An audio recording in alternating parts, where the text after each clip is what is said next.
ప్రమాదంపై మరింత సమాచారం మాజీ ఎయిర్ కమాండర్ మధుసూదన్ రెడ్డి గారిని అడిగి తెలుసుకున్నాం. నమస్తే మధుసూదన్ గారు, అహ్మదాబాద్లో ఈ ఘోర విమాన ప్రమాదం ఏంటి, ఎలాంటి సాంకేతిక లోపాలతో జరిగిందంటారా, ఏమైనా దుశ్చర్య అంటారా? వెరీ సాడ్ అండి, వెరీ సాడ్ న్యూస్. బట్ ఇది దుశ్చర్య అని అనడానికి ఏమీ ఎవిడెన్స్ ఏం లేదండి. Presently it's all speculations. అంటే ఏం జరిగింది, టేక్ ఆఫ్ అవగానే ఏం జరిగిందని చెప్పుకోవడం చాలా present formulate speculation only. But take off తర్వాత ఇలాంటి సినారియో ఏంటంటే, ఎందుకంటే basically under carriage was down, అంటే ద వీల్స్ వర్ డౌన్, అంటే వాటిని ఇంకా వీల్స్ రైస్ కూడా చేయలేదు. ఈ లోపల ఏదో జరిగిందంటే మెయిన్లీ రెండు కారణాలు ఉండొచ్చండి. ఒకటేమో ఇంజిన్ పవర్ లేకుండానే ఇలా అవుతుంది. ఇంజిన్ ఫెయిల్ అవుతేనే ఇలాంటి సిచ్యువేషన్ ఒకటి రావచ్చు. అది కాకుండా ఇంకో సిచ్యువేషన్ ఏంటంటే మేబీ బర్డ్ ఇట్ అంటే ఎంజిన్ లోకి బర్డ్ ఇంజెక్షన్ అయిపోయి ఎంజిన్ ఫిల్ అయ్యి ఉంటే దాని ద్వారా కూడా ఇలా అయ్యే అవకాశం ఉందండి.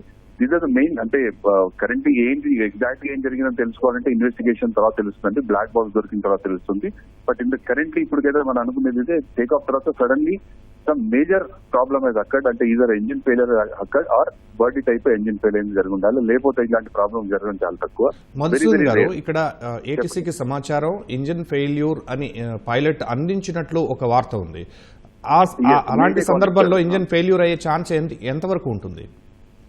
చాలా రేర్ అండి. Engine failure chance very rare. ఇంకొకటి, ఇప్పుడు మనం వీటన్నిటిలో any time when we take off ఒక ఇంజిన్ ఫెయిల్ అయినా ఇంకో ఇంజిన్ తో సక్సెస్ఫుల్ గా ఎయిర్ క్రాఫ్ట్ టేక్ ఆఫ్ అవ్వచ్చు.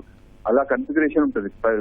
మన ఎయిర్ క్రాఫ్ట్ లో మనం ఫ్యూల్ నింపినా, ప్యాసింజర్స్ తీసుకున్నా, లోడ్ వేసినా కన్ఫిగరేషన్ క్యాల్కులేషన్స్ ఉంటాయండి. ఆ క్యాల్కులేషన్స్ ప్రకారము టేక్ ఆఫ్ అప్పుడు ఒక ఇంజిన్, అంటే టేక్ ఆఫ్ అయిన తర్వాత ఇంజిన్ ఫెయిల్ అయినా కూడా అసలు ఇంకొక ఇంజిన్ తో దాన్ని సస్టైన్ చేయొచ్చు, దాన్ని టేక్ ఆఫ్ మళ్ళీ తీసుకొచ్చి ల్యాండ్ చేయొచ్చు. ఆ షిఫ్టింగ్ లో ఏమైనా ప్రాబ్లం ఉంటుందా? ఇంజిన్ టు ఇంజిన్ షిఫ్ట్ అయ్యే సమయంలో కూడా ఏమైనా డిఫికల్టీస్ ఉంటాయా? Engine to engine shifting no nothing, will be no problem at all. Only very rare occurrence జరగడం ఏంటంటే అండి, ఒక ఫ్లాక్ ఆఫ్ బర్డ్స్ ముందుకు వచ్చేసి రెండు ఇంజిన్స్ లోకి బర్డ్స్ వెళ్ళిపోయి రెండు ఇంజిన్స్ అయ్యే అవకాశం ఉంటుంది. That is very rare. లేదు, రెండు ఇంజిన్స్ ఫెయిల్ అయ్యాయంటే దట్ ఈస్ అబ్సల్యూట్లీ రేర్ అండి. చాలా రేర్ గా ఇలా జరుగుతుంది రెండు ఇంజిన్ ఫెయిల్ అవడం. యాజ్ ఆఫ్ నో టెక్నికల్ మాల్ ఫంక్షనా లేదా బర్డ్ జరిగిందా, ఇంజిన్స్ ఎలా ఫెయిల్ అని చెప్పుకోవాలంటే దానికి అట్లీస్ట్ బ్లాక్ బాక్స్ దొరికితేనే తెలుస్తుందండి. మేడే కాల్ ఇచ్చారంటే డెఫినెట్లీ ప్రాబ్లమ్ వాజ్ దేర్, ఏదో ప్రాబ్లం జరిగింది, ఇంజిన్ ఫెయిల్ అయింది. ఎందుకు ఫెయిల్ అయింది అనే దానికి మాత్రం we have to find the black box, ఆ తర్వాత తెలుస్తుంది. అంటే మేడే కాల్ అంటే ఏంటంటారు?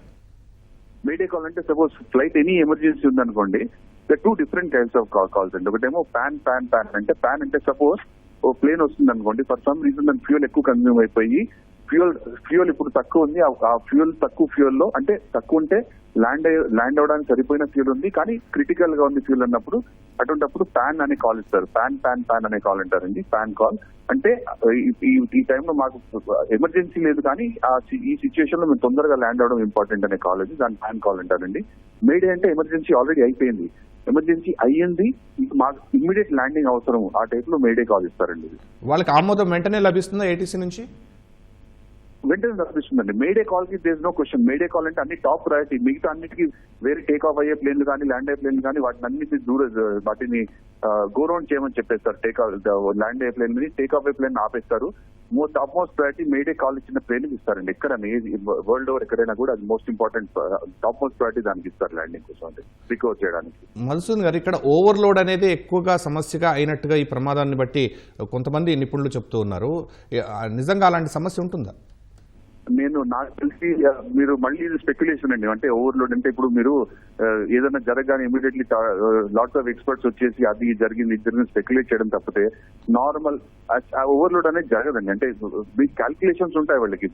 Before you take off me take off అయితే ఎంత ఉండాలి, దాని ప్రకారమే ఫ్యూయల్ తీసుకుంటారండి. సపోజ్ ఎస్పెషలీ లాంగ్ రేంజ్ ఏరోప్లేన్లలో, ఇప్పుడు లైక్ అది it was going to London, long distance కాబట్టి 100% కేర్ఫుల్ గా ఉంటారండి. అందులో ఓవర్లోడ్ చేయడం కానీ, లోడ్ ఎక్కువ చేయడం కానీ, ప్యాసింజర్స్ ఎక్కువ తీసుకోవడం కానీ, అట్ టైమ్స్ అలా క్యాల్కులేట్ చేసినప్పుడు ఆ డిస్టెన్స్ వెళ్ళకపోతే ప్యాసింజర్స్ తగ్గిస్తారు, లోడ్ తగ్గిస్తారు తప్పితే అలాంటి రిస్క్ ఎవరు తీసుకోరండి. Nobody will take that kind of risk.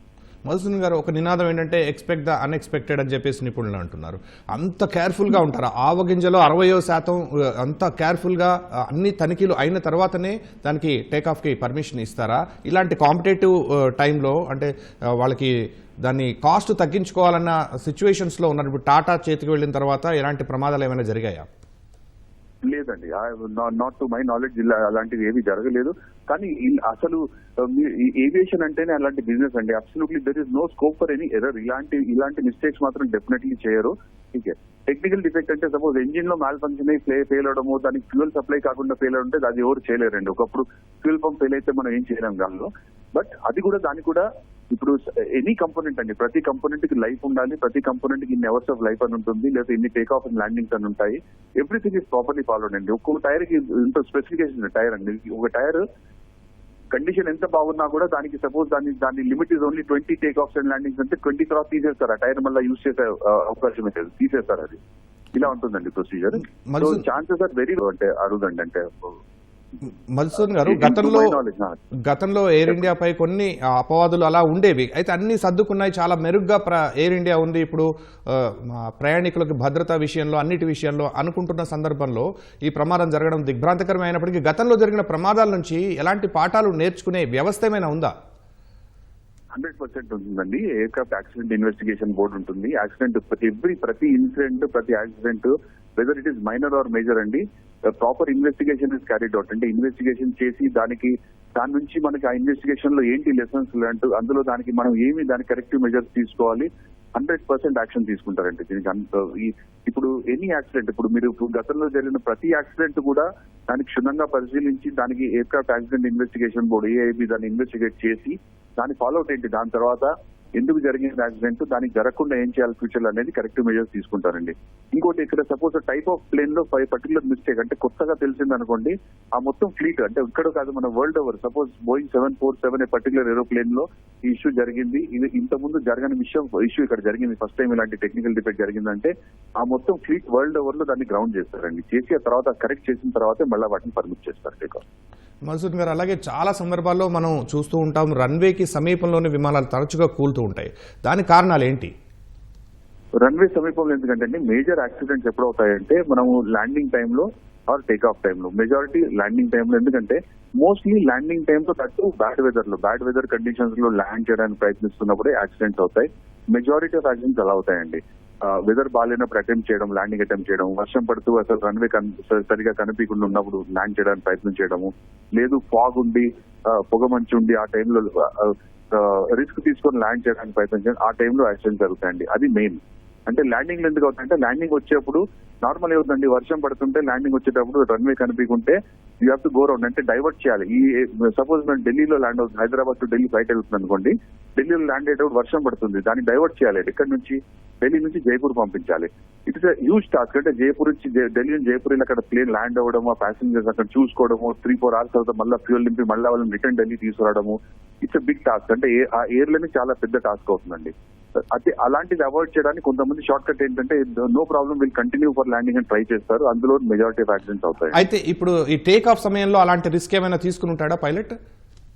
లేదండి, టేక్ ఆఫ్ టైంలో రిస్క్ తీసుకోవడానికి ఏమి అవకాశం లేదండి. Take seat for everything. For take off అప్పుడు క్లియర్ గా ఉంటుందండి ఏ స్పీడ్ లో వాళ్ళు అంటే ఇట్స్ కాల్డ్ వి రొటేట్ అంటారండి. వి అంటే వెలాసిటీ.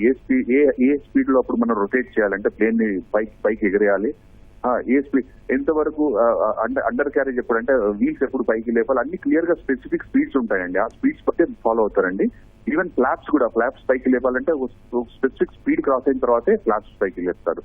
ఇవన్నీ క్లియర్ గా స్పెసిఫైడ్ ఉన్నాయండి. లేట్ డౌన్ ఉంటాయి ప్రొసీజర్స్, ఇందులో షార్ట్ కట్స్ ఏమి ఉండవు. రైట్, ధన్యవాదాలు మధుసూదన్ రెడ్డి గారు. రైట్.